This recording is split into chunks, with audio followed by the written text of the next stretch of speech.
Marco Mariotti, allenatore della Nuorese, si riparte, avete iniziato il ritiro, con quali obiettivi, quali prospettive?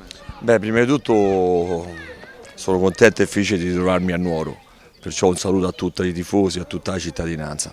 E niente, l'obiettivo è cercare di migliorare quello dell'anno scorso. Prima di tutto va fatto un plauso al Presidente che sta riallestendo una squadra in un periodo di crisi e perciò questo vanno sempre riconosciuti i meriti alla dirigenza, al Presidente che di questi tempi insomma, prende il sonere di rifare una squadra e questo pure io come allenatore gli devo fare un ringraziamento. Per quanto riguarda gli obiettivi sicuramente è migliorare la posizione dell'anno scorso.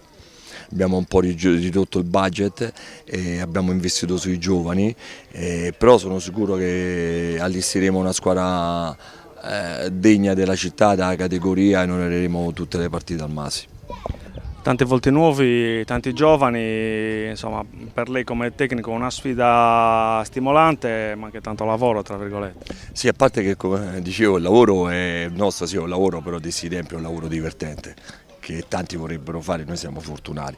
Per quanto riguarda i giovani c'è tanto da lavorare perché purtroppo è una cosa vecchia che si dice da tanti anni, il settore giovanile tutti si riempiono la bocca, ma arrivano dei giocatori in quarta serie che è una categoria importante non pronti, perciò il lavoro sicuramente è stimolante con i giovani, io lo so.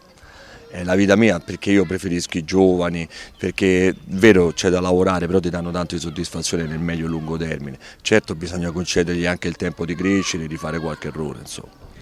Come procederà il lavoro? Insomma, qual è il programma? Il programma è doppie sedute fino a sabato di conoscenza, poi sabato faremo una piccola amichevole tra di noi il pomeriggio e da domenica inizia la vera preparazione insomma.